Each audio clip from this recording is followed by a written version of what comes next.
Hello, everybody. Thank you for joining me today on this talk about publishing options and self-publishing. First of all, I'm going to be talking about what the different aspects of publishing are, and then go over the mechanics of self-publishing with Amazon. So first of all, what are the pros of traditional publishing? Traditional publisher will help you get your book into bookstores, and this is quite their biggest advantage for an author.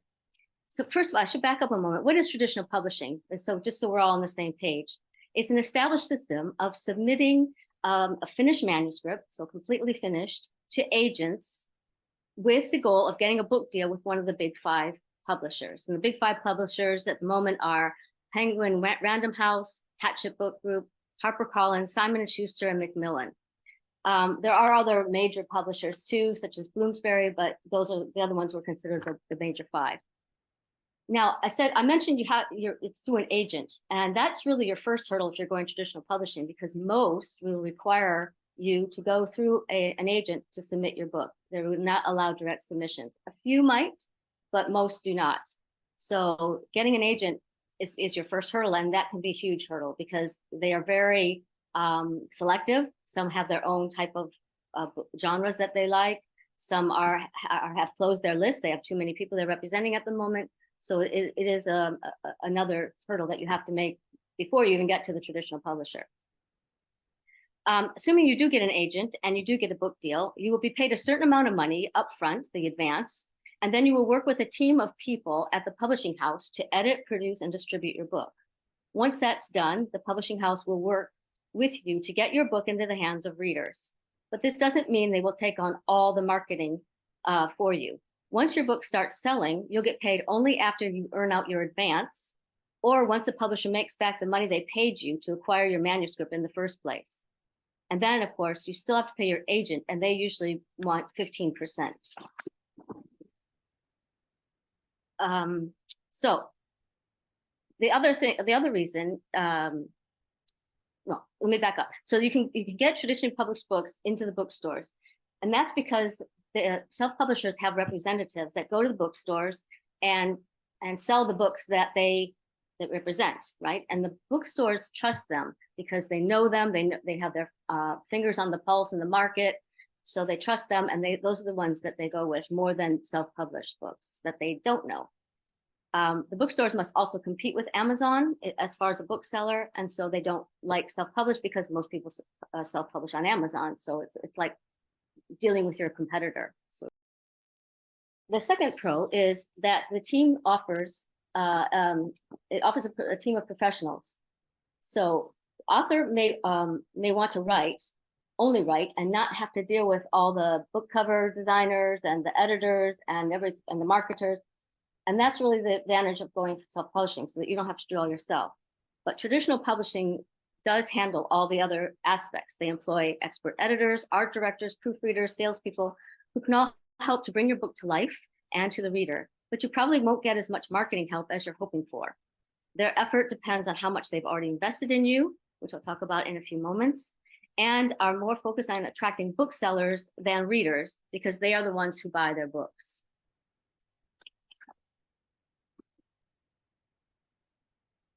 The other pro for traditional publishing is there are no upfront costs.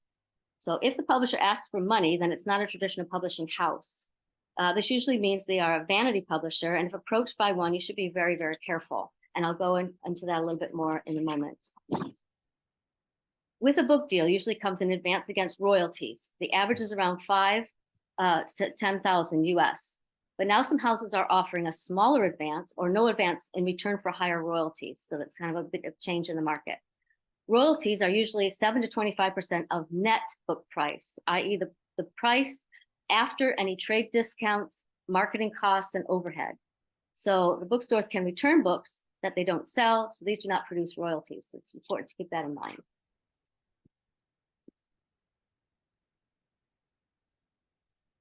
With traditionally a traditional publishing house means that you can have more access to literary prizes. Many prizes are not open to self-publishers. However, I see that that's starting to change, and I'll go again with that when I talk about self-publishing. But if this is a goal for you, then traditional publishing may be the better option, because it also traditional publishing and the prizes gives the author a bit of validation, a bit of industry validation that they are a good writer, that that they know what they're doing. And a lot of people want that or need that. So that's also a consideration.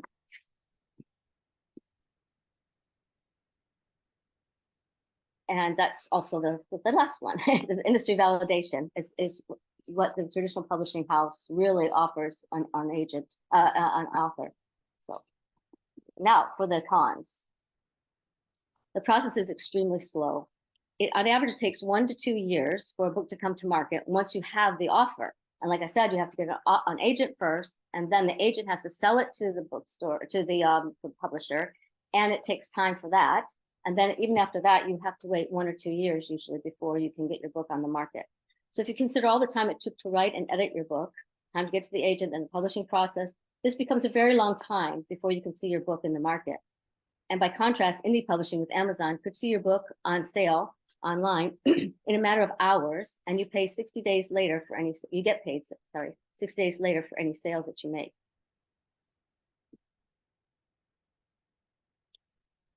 Most traditional publishing houses don't pay writers very well. The royalty rates, like I mentioned, are 7 to 25% on the extreme end. So 7% being the lowest, 25% being the high end. On average, it's about 15% of the net book sales. Remember, all the discounts, returns, marketing costs, overheads are taken out of the total before the profit is calculated. And then out of this amount, the author must pay for their agent.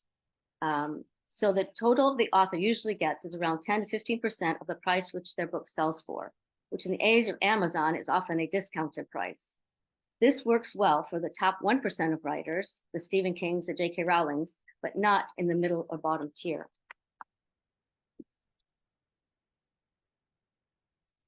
Traditional publishing house also requires the author to relinquish creative control.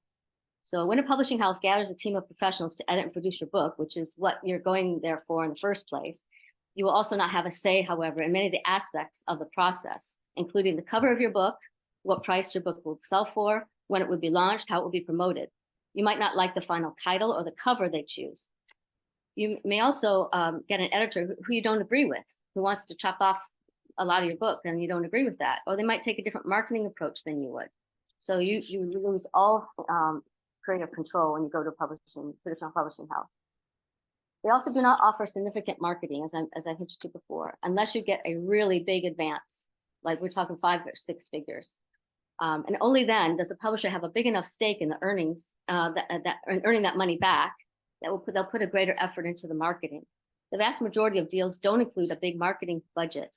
This means that no matter how you decide to publish your book, you are going to have to be engaged in selling it and getting it into the hands of your readers yourself. These days, readers want authors anyway who are accessible, and agents want authors who are actively engaged in the readers, with the readers in an authentic way. This is what editors and agents mean when they ask about a writer's platform. In other words, do you have people interested and waiting to buy your book? Do you have people you communicate with on a regular basis?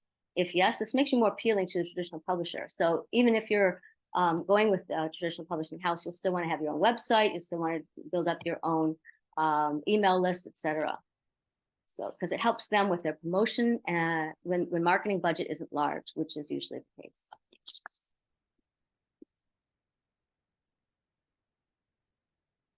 The other thing you have to watch out for with a traditional publishing house is the contract. It's obviously it's going to be a very confusing document to most people in the language that it's written in, and you can also be giving away rights that maybe you didn't intend to do. For example, you might be giving away rights not to compete, which could stop you from publishing another work under the same author name or even the same story world. So you have to be very careful on the kind of contract clauses that you sign up for. Now we're going to switch to independent publishing, or as it's known in the trade, indie publishing.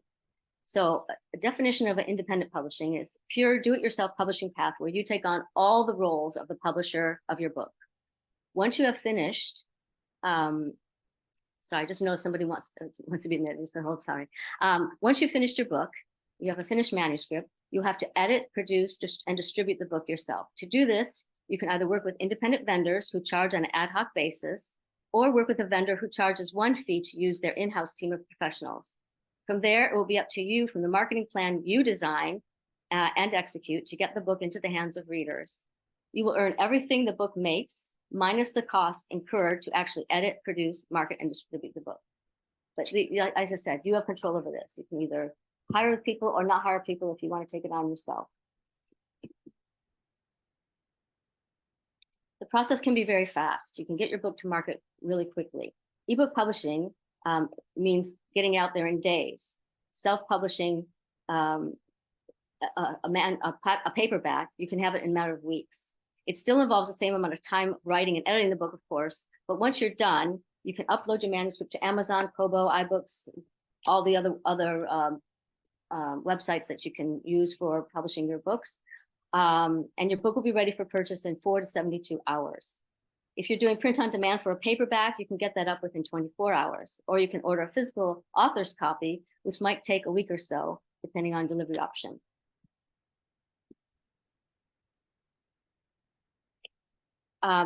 Self-publishing allows you to take home a higher percentage of the sales, normally between 35 and 75% of net sales price. So much greater than the traditional publishing house, which averages 10 to 15%, as I mentioned. The remainder of that goes to the cost required to edit, produce, distribute the book. The indie publishing does not guarantee you will make as many sales as with traditional publishing, however, or any sales at all, for that matter.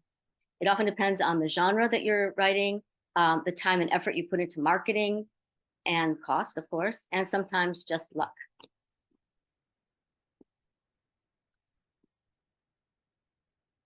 Indie publishing, though, if you do well and you have success at it, can also help you get an agent. There are some authors that have attracted an agent because they were so successful, and then they took them on as a traditional published author. So that also could help as well. The other factor that's in the pros column for indie publishing is that it allows you to access global markets. With Amazon, you can access pretty much all the major markets in the world. So that's also an advantage.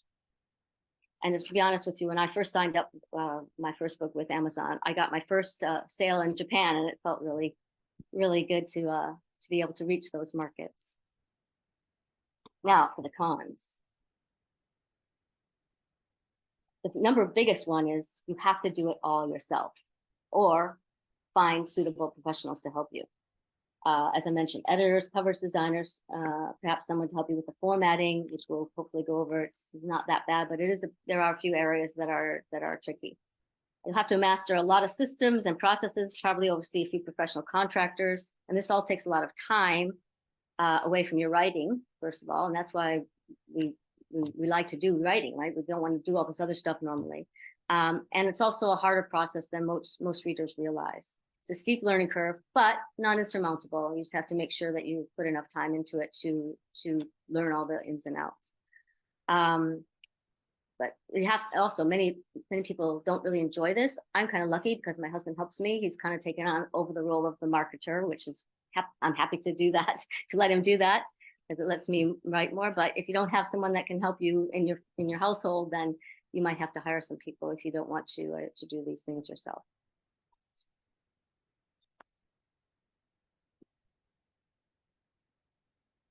You have to pay all the costs up front. That's another negative. You need to spend your money if you want professional results, and you might need to buy publishing books, how to publish, how to edit, all these other things that you might want to hire out if you don't want to do it yourself. But this all costs money, of course. And of course, you run the risk of not making your investment, the money that you're dishing out at the beginning, back on your books and sales.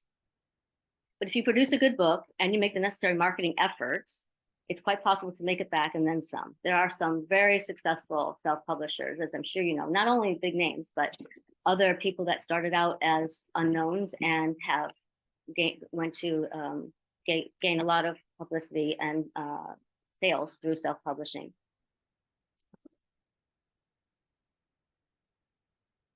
There is no procedure in industry validation, unfortunately. The only metric you have is your sales. The only metric you have that you're doing well, that people like your book, that it's a good book, is if people buying it. And that's not very accurate. Your book could be fantastic, but if it doesn't attract the reader's attention for whatever reason, I mean, Amazon's a huge market, and getting your book recognized and bringing to the attention of the readers is not easy. So that's the only metric you have, and as I said, it's not a very accurate one. Because anyone can do it, there's no guarantee that the books that are on Amazon are any good. So you don't have that industry validation of your writing or of your book. You don't have much access to bookstores. It's difficult because bookstores, as I mentioned, trust the publisher, the traditional publisher.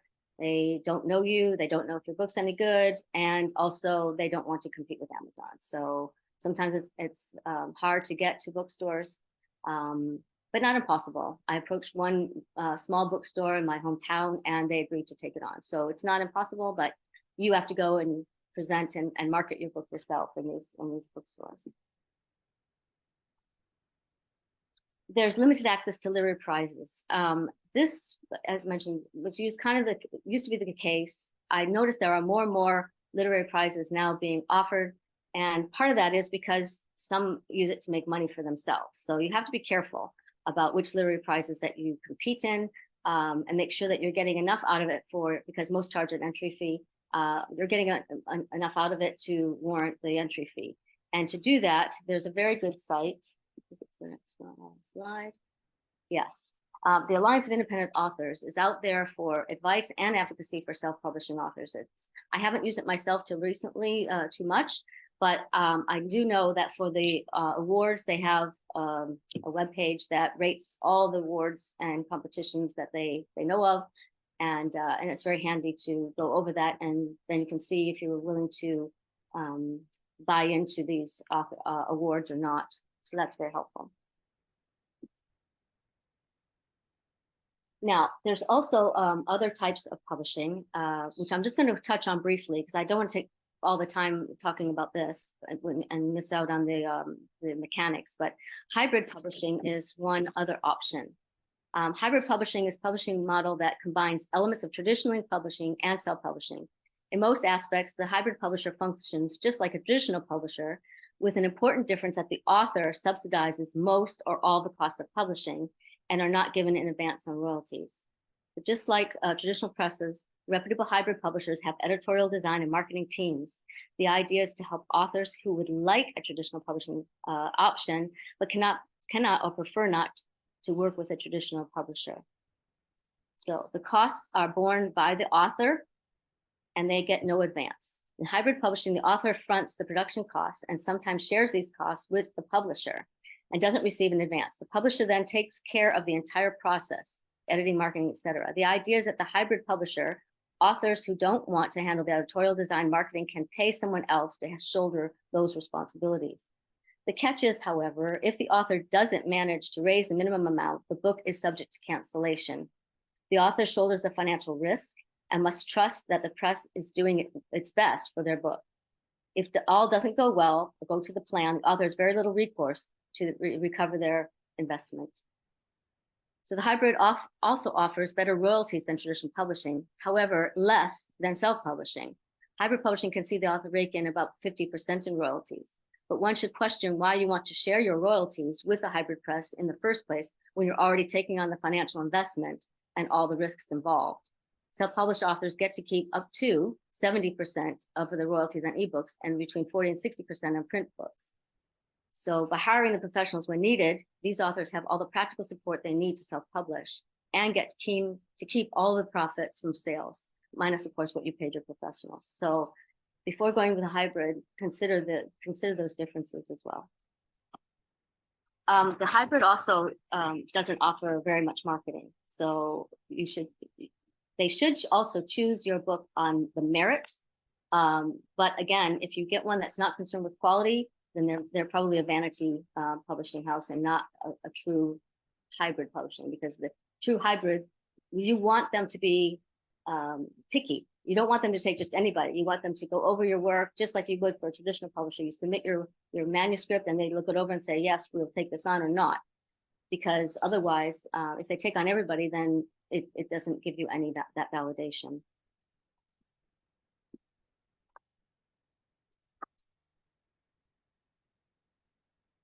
Some reputable, oh, sorry, I went too fast. 1 second. Some reputable hybrids will also have a sales team to help you get your books into the bookstores as well, but not all. And then that's pretty much the limit of their marketing as well. So again, not much help with your marketing ability.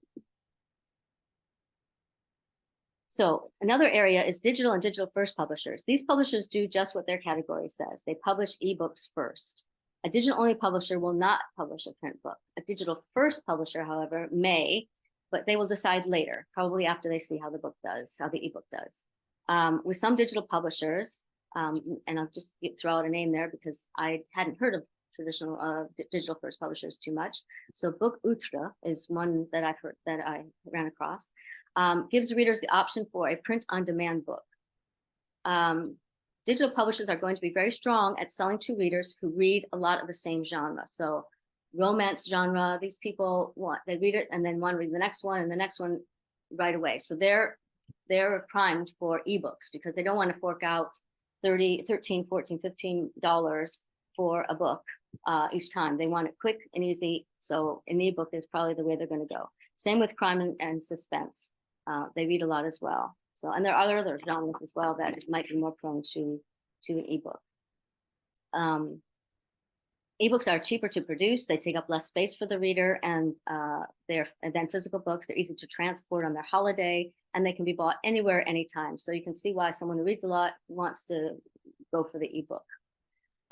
Traditional publishers still handle romance, of course, but these days the market is dominated by self-publishers and digital firsters because romance read a lot, as I mentioned. They aren't going to pay that for the paperback, so naturally enough, they turn to the ebook market. So this is where, if you're writing that genre, you might want to first consider publishing your book. Traditional publishers still focus on print, even though Amazon will in every case be their biggest buyer. And they recognize that audiobooks are hugely popular. So they won't neglect the need to offer an ebook, but focusing on print as a dominant market makes a difference to you as the author. Just to give you an example of how the digital first publisher will happily change a cover overnight if they feel it could help with the sales of your book.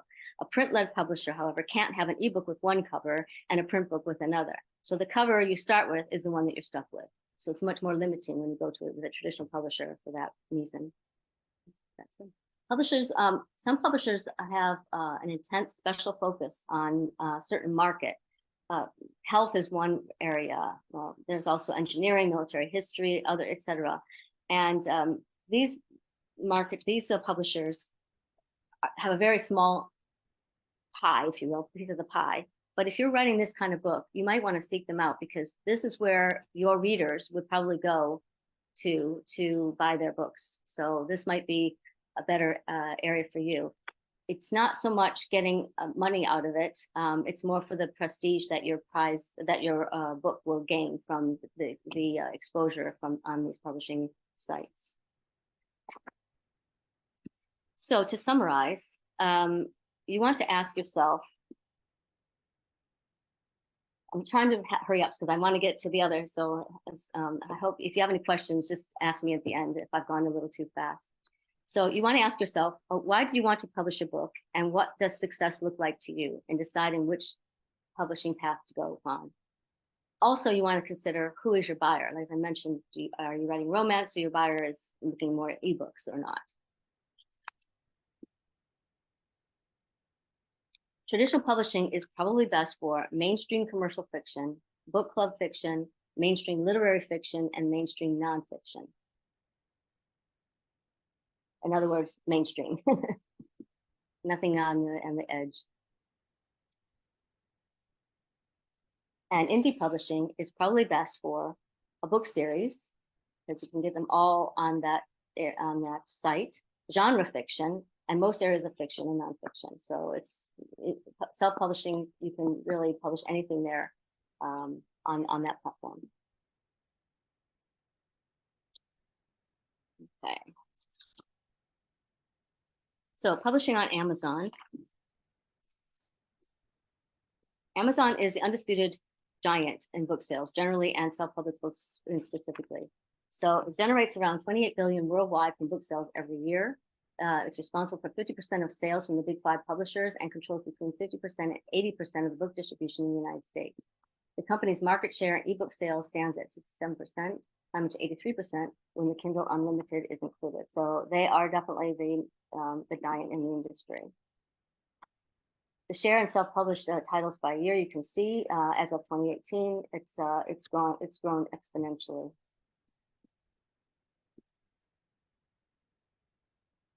However, there are other options than Amazon if you have, don't want to do it on Amazon for whatever reason. I know there's been some backlash against Amazon lately, but there are other options: Ingram Spark, Kobo, BookBub, to name a few. There's many others out there, so you just have to look for them, and they offer the same type of publishing help and platform for selling your books as well.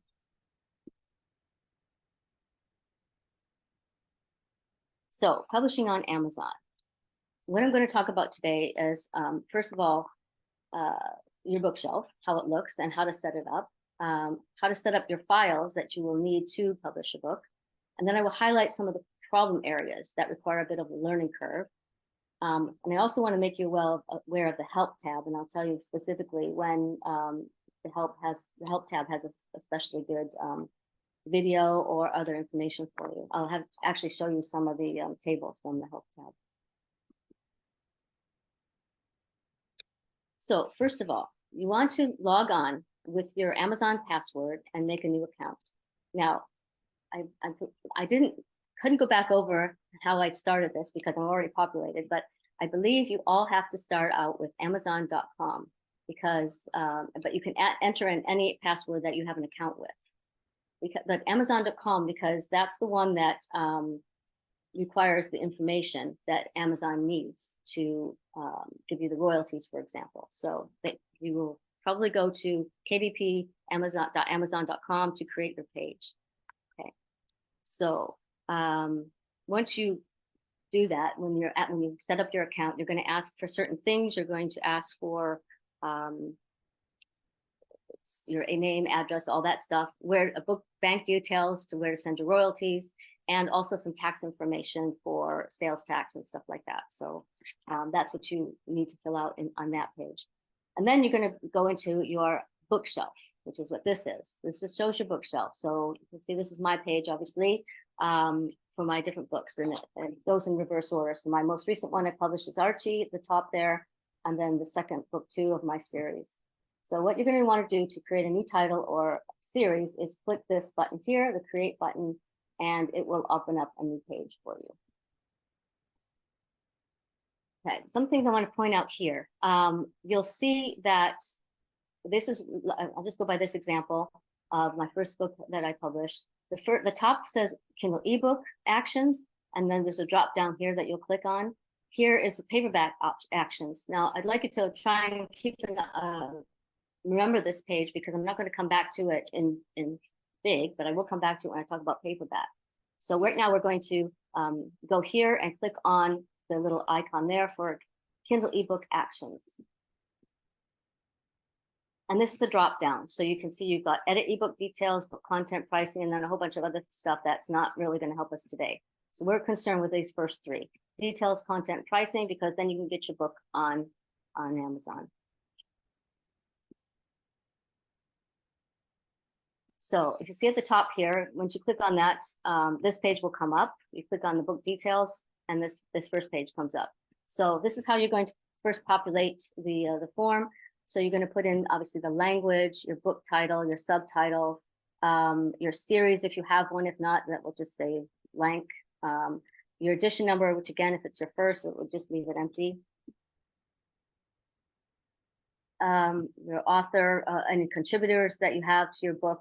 And then this is your description. This is what's going to appear on your Amazon site to sell your book. So you want to make sure that it reflects what your book's about, but also, puts a hook in there of some sort that you can hook the reader into wanting to know more, so that they at least read your first chapter that you look inside that Amazon offers, or actually go and buy the book.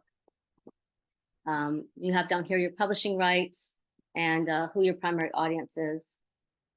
The important part on this first page are your keywords, and you're going to want to search up to 7 keywords to describe your book. And you'll notice here there's a little tab that if you click on that, it helps you to decide how to choose your keywords.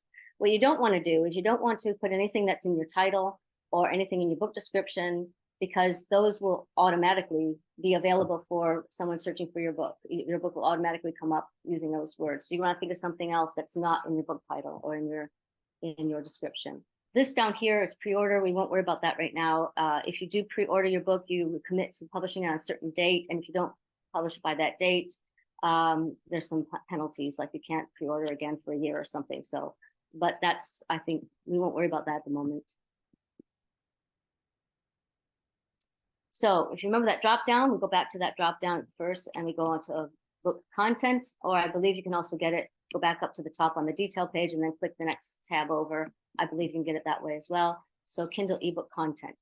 So this, before we go here, we want you to we want to go over how to prepare your manuscript, because you're going to have to be entering a lot of things, as you can see, about your manuscript itself. So we want to make sure your manuscript's ready before you start going to this page. So I noticed that Kindle now has, sorry, not Kindle, KDP now has a Kindle packaging format to help you with the formatting of your manuscript. I don't recall that being there when I did mine, so maybe it's new, but I just wanted to point that out, that it might help you. I don't know. I can't comment because I didn't use it. But you want to decide on what are the specific contents you want in your ebook. Your first page, of course, will be your cover page.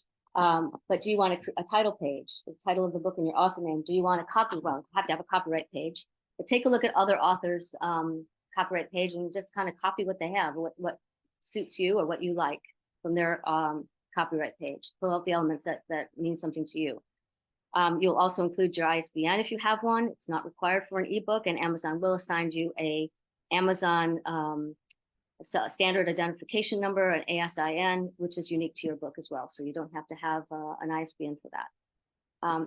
Do you want a dedication in your ebook? Do you want a table of contents page? They do offer that, and it automatically links to wherever the first page of that chapter is. You don't have to put in the corresponding page because it's a Kindle, so it automatically jumps to those pages. Then you want to obviously have your text of your story. You want to choose common, easy to read font. And I believe the line spacing is not optional. I think you're going to get like 1.5 on most Kindles.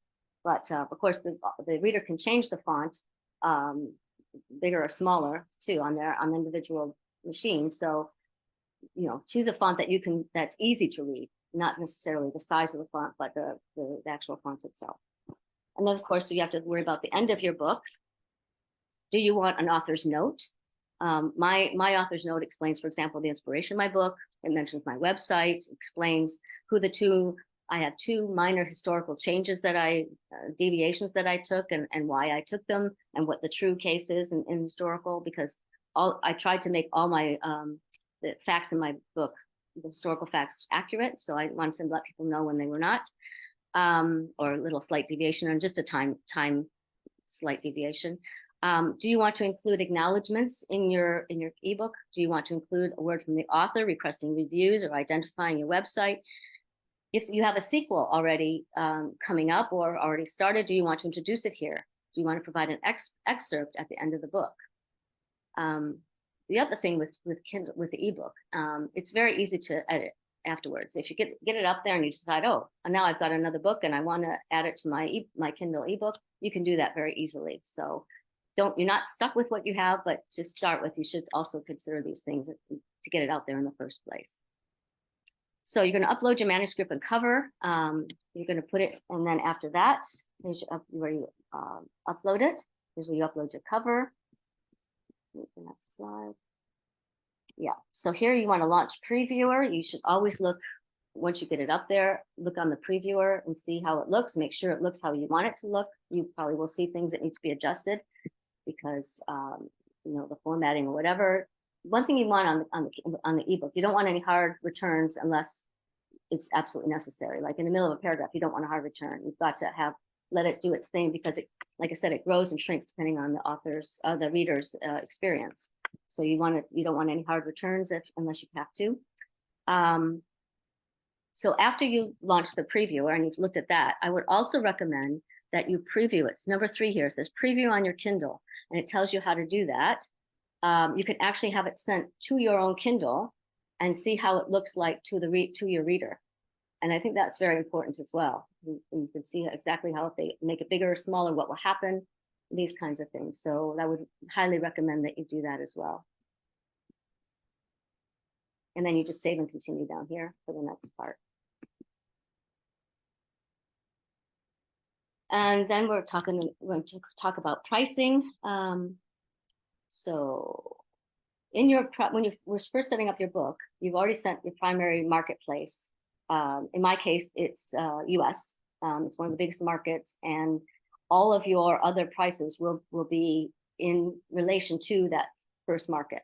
Like if you set it for $10 American, they're going to say, okay, what's $10 in British pounds, for example, and they'll make it accordingly. So all that's done automatically for you. Yeah, you probably want to select all territories worldwide, but it's totally up to you if you want to only select individual territories. I just want to talk a minute about KDP Select. This is a program that they offer, that Amazon offers, where readers subscribe and then can borrow as many ebooks per month as they want. If you choose to enroll in this, your royalty sales for your ebook will be, well, 70% for your ebook, and you will be paid a small royalty for each page read. It varies according to some global fund that they've got it related to, but usually it's somewhere between $4 or $5 for every 1,000 pages read. This means you cannot offer your book, however, on other sites. You have to give it exclusively, your books, to Amazon. You can't put your paperback on one book on one website and the ebook on the other. It's all or nothing. There are also book promotions, usually tied to a number of reviews, and you'll receive a report of your royalties by email on Amazon. So getting back to pricing, your royalties will be 35% if non-exclusive, like you don't enroll in the KDP Select, or 70% if you do and make it exclusive. Okay? So for example, if you select the 35% royalty option, your royalty percent would be 35% of your list price without VAT for each unit sold. Okay, so it's a royalty rate times list price minus applicable VAT, that equals your royalty. And it's very helpful down here. They show you down here what your royalties and rates would be. Okay. And here's all the other markets. So like I was saying, it's all based on your primary market, but you can see every other market's royalties that you would be getting. Okay, now we're going to talk about preparing your. I can come back to that if you want more information on the pricing, but I'm going to skip over that right now because it's quite detailed. So if you have any questions, just let me know and I'll come back to that. So, paperbacks. First of all, you want to prepare your manuscript for the paperback, which is different and a lot more difficult than it is for the ebook, because you do have to worry about how it's printed. So the biggest thing to do, first of all, is to prepare your manuscript, decide what the overall look of your book will be, and go from there. Do it all before you actually get into the forms. It makes it much easier. So first of all, how do you want your book to look? You have to consider different aspects. You have to consider, first of all, the size of your book. How big do you want it? You have to consider how line spacing and font and all that stuff. But let's talk about the internal first of all. Again, do you want your title page? You want your book cover, of course, then your title page and author name, copyright page, which also will include your ISBN this time, and any necessary attributions that you have. My cover required me to make an attribution to a photo I used, so I had to put that on there. Do you want a dedication? It would go now if you have one. You might need to put in blank pages to adjust how you want the book to look. Like I wanted all my chapters to begin on the right side of the book, so I often had to have a blank page on the left side so that would happen in the printing of it. So all these things have to be thought about and adjusted.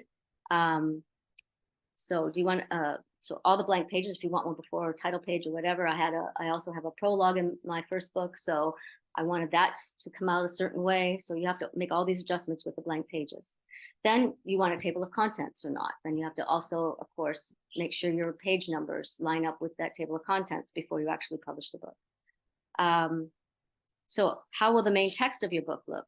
Do you want it right and left justified or not? Do you want, how much line spacing do you want? Do you want two lines, a double spaced or space and a half?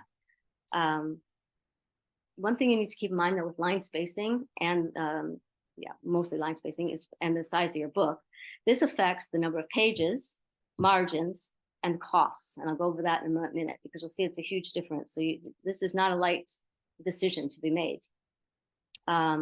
Again, choose an easy to read font. Amazon does not support all the fonts. I had a kind of a special font because I had a note that somebody had handwritten, and it was difficult finding a font that Amazon would recognize. So if you have anything that's not usual, you might need to adjust it a little bit to see what Amazon offers.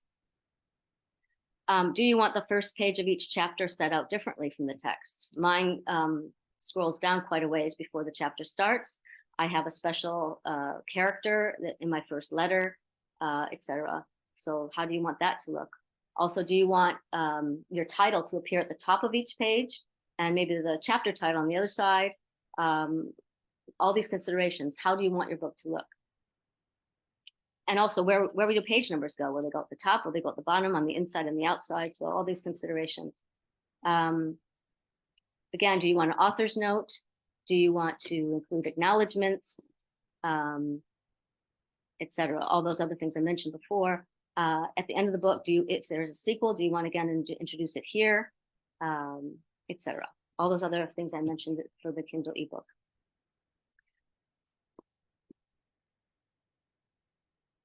So now we're getting into the nitty-gritty. We're going to talk about trim size, margins, and bleed. These are to me, these were the most tricky parts, and it's not that difficult as long as you get it straight in that. And there is lots of help. The help on this area on Kindle, at the help tab at the top, is very helpful. They have a video that explains it very well. So if at all you have trouble, and I'm going to use some of their slides in here as well. So this is the site, the link to the help page that I was mentioning. Okay, first of all,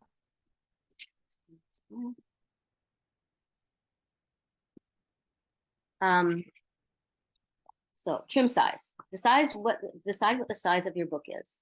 So you want to know what the final size after printing. This will determine the size of your interior manuscript and the cover. It will also influence the number of pages, as I mentioned, which in turn influences the printing cost, which influences the price you must charge for your book. So it's an important decision. So what size do you want of your book? Now, for most novels, it's supposedly the most common is 6x9. I actually made mine 5.25 by 8. I like the look of it better, and I found mostly mine's more or less a YA, but also will appeal to adults. But I found a lot of the YAs were this size, so I thought I'll go with that. So I went with that size. But as I mentioned, the size of the book and also the margins depends on how many pages your book will be. When I first started out, this is my very first published author's copy. I had over 500 pages because I double spaced it. And that's crazy because as you can see from here, if you look down at the second part of this grid, black ink with 110 to 828 pages, go down to Amazon.com. I pay $1 per book to print it, and I pay 12 cents per page. So the more pages you have, obviously, the more it costs to print it, and the more costs to out of your pocket that you don't get back in royalties. So trim size may be influenced by the age of your reader. So children's books are normally larger than novels. I don't know what any of you are writing. So some of you might be writing children's books, some of you might be writing nonfiction, whatever, or even coffee table books, for example. So you have to judge your own dimensions. The children's books are normally larger than novels, usually 8.5 by 11 or 8.5 by 8.5. And you've seen that too, I'm sure, in shops, how big their children's books are. So as I mentioned, it does have an effect. We'll probably go back to that maybe later. This is the size of the book, as I was mentioning. So your trim size of 5.25 by 8. I can make up to, this is a little later, but I'm going to mention it now. You probably, most novels are in black ink with cream paper. So you would want this column. You'd want white paper with black ink if your book has color in it. Apparently that shows up better on white paper, but most novels are on cream paper. So we're on this column here. So I can have up to 776 pages in my book. So I'm okay with that trim size. My manuscript's not going to go over that. So I know that. Okay, so margins. So the margins are the blue part all around your book. So these are obviously the outside margin, the top and bottom margin, and this inner margin. This inner margin is called the gutter. Okay, and this becomes, to me, the bogeyman. The most difficult part is to get these outer and inner margins correct, especially the inner margin, because that depends on a lot of things, but number of pages is one of them, which I'll go over in a minute. So when a book is printed, it's printed on a large sheet of paper and then cut to specific size. So all the text must be within the margins that are dictated by that, including the inside margin. Okay, so went over that generally, and of course, all your text has to be within those margins. So if your margins are not correct, you're going to have your text cut off. This is a gutter where the gutter margin wasn't correct, so this text is cut off. And this is where the outside margin wasn't correct, so it cut off some text there because the margins were not wide enough. So you have to make sure that you stay within the limits. Okay, so when it comes to the inner margins, the gutter margins, this is a slide, again, a table rather, from the help. And it shows you for the number of pages, what the outside margins are all the same. So you don't have to worry about that as much, although you have to stay within that margin that's there. But the inner margin, the gutter margin changes. So depending on the number of pages of your book. So my first book was up to 500 pages. So my gutter margin would have had to have been this much. But then I reduced it, and I'm now between this area, so I can have my margins a little bit smaller. So you can see. So you have to stay within those margins. Otherwise, you run the risk of having some of your text cut off.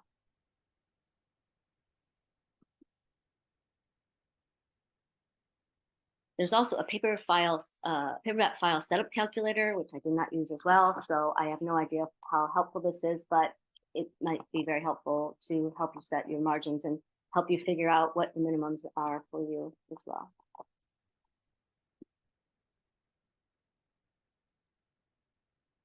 Okay, so this, if you recall, we had the first page. I asked you to remember the drop downs from that first page. We had up here, edit ebook details, edit print book details, edit ebook contents, edit ebook pricing. Well, now we're going to be on the second one here for the print book, the paperback. So we're going to go edit print book details. Okay. Now, I'm not going to go over the details because the information is all the same, except for 2 minor points that I can mention, but it's not really that important.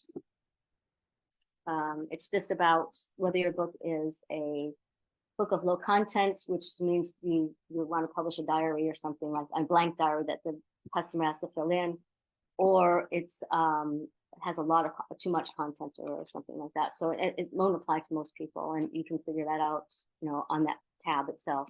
Otherwise, it's the same information pretty much as the ebook. So I'm going to go over that right now. So I'm going to concentrate on the content because that's where it's important. One thing I didn't mention that in the setup was bleed. I should mention that too. Bleed is a printing term on how the file is set up for printing to ensure that an image, background color, or graphics extend to the edge of the page and don't have a white strip at the edge instead. To account for that printing margin error I mentioned earlier about the bleed. So if you have any image, background color, or graphic in your manuscript, you must increase your page size and margins to avoid this white line, even if it's only one page of your manuscript that has bleed. So it's in most novels, it's not a problem. You don't have graphics unless you have photographs or something like that, maybe that you've taken from somewhere else. But in cookbooks, yes, and kid books, most for sure. So you'll have them in those sorts of things. I had the issue with my cover because at first I didn't know that, and when I went and published my first cover, I had a white line down the side. I can talk about cover in a moment, which I will, but the person who I got the cover from was able to resize it for me, and then it worked fine. So you do have to do it also for your cover, because that will almost assuredly have bleed on it. Now for the cover, just to mention, because if you're considering self-publishing, you can hire out someone to do your cover for you. You can go to a graphics designer and say, I want to do a book cover. You have to do a book brief, all the things that your book's about, and so they can create the cover for you. They usually do 3 different options, and then you can pick one. And it costs money. It can cost up $300-500 or more. So it depends on how much you want to do the cover yourself or not. There are also sites where, when these graphic designers don't sell something that of the 3 that they offered, the other ones they put on a website, and they're offered for sale for self-publishing authors, and that's what I did. I found my books there, my book covers there. You have to scroll through an awful lot to find one that you feel is relevant to your particular book, because the book cover is your best sales tool. So you want it to say what your book represents. But you can, through these websites, you can often make minor changes, minor tweaks. In my case, I wanted it to make sure that it was obvious that it was World War II, so I put the swastika thing there, and added some more explosions and stuff like that. But most, and the Cross of Lorraine as well, because that's part of the title. But most things, after a few minor changes, you might have to pay for more changes to be made. But the artist will change what you want for a fee. But yeah, so you purchase it on these self-publishing sites, and then, like I said, the self-publishing site reformatted it for me once I decided what size book I wanted, so that the bleed wouldn't be a problem. Excuse me. So that's the cover, and there are lots of different sites. I use selfpubooks.com, but there are other websites out there that offer thousands and thousands of book covers for you to look through. Okay, so back to our paperback contents. Your USBN. If you want your own, you will have to check with your country of residency for their requirements, what they require you to do to get one, and you'll probably have to purchase it. I was able to purchase mine in Canada. I think we got 10 for a certain price. So then you have 10 you can use for all your other editions of your books. You'll see here, it's got imprint. So what is an imprint? It just is another way that books are identified beyond using the ISBN. My books are included in the collection of the Library and Archives Canada, as you can see there. So that's just, again, where my imprint is. Publication date, leave blank again, because it's your first publication.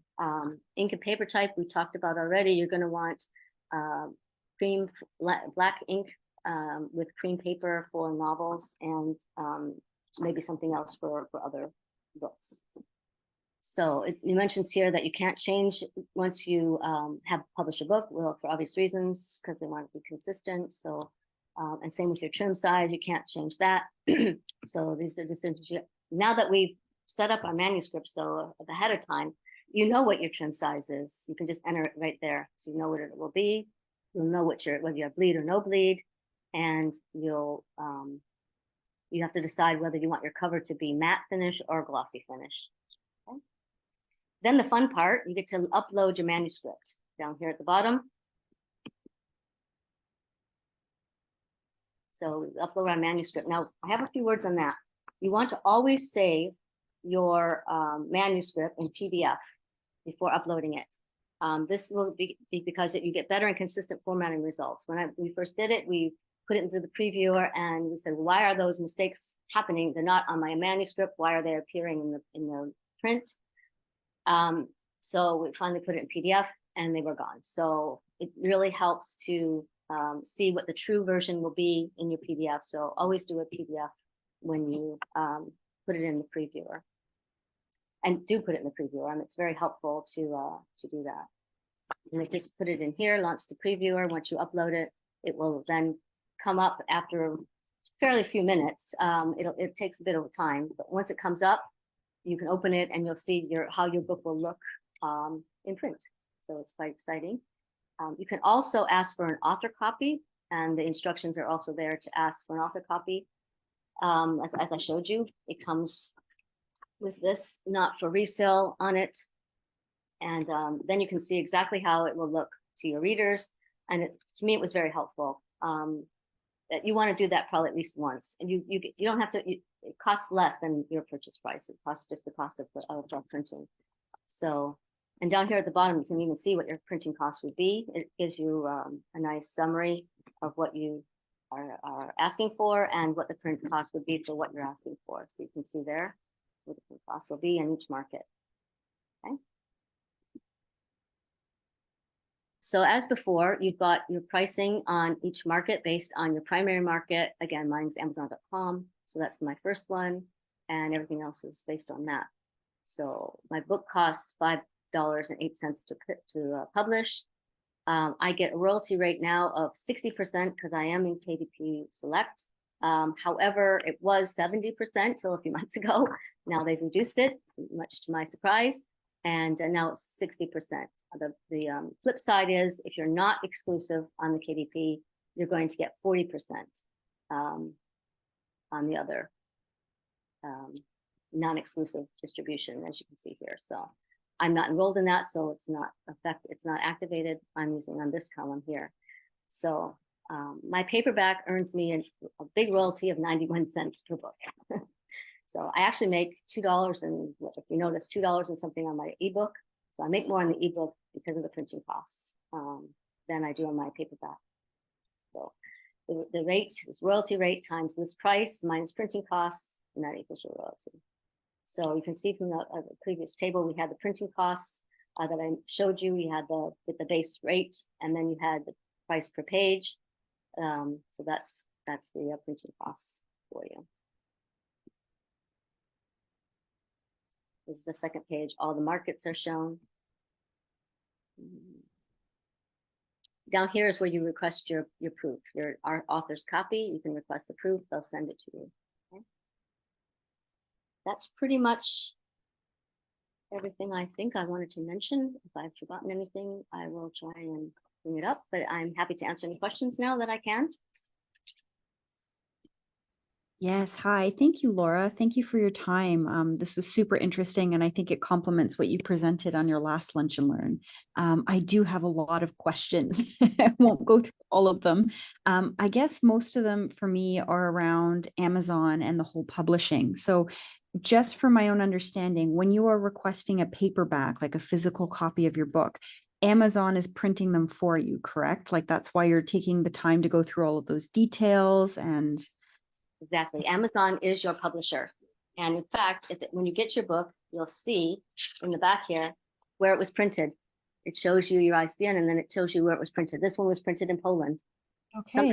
Sometimes it's printed in Italy. And if it's coming here, I don't know why. Sometimes it's one country and other times it's the other, but I've noticed that sometimes it's different. So yeah. And you mentioned, I understood, creating your account through Amazon.com, and it seems to, automatically populate your information, do the conversion rates for you for the different Amazons. Do you get to choose which Amazons you want to feature your book? So for example, if you're looking more at the British market or the Canadian market, how does that work? You would want to make your primary market your primary market. So instead of clicking, it asks that on I think it was the very first page on your details page. It asks where what market you want your primary market to be, and then all the prices will be related to that market. So if you choose .co.uk, for example, all your prices will then be related to whatever you price your book on Amazon.co.uk.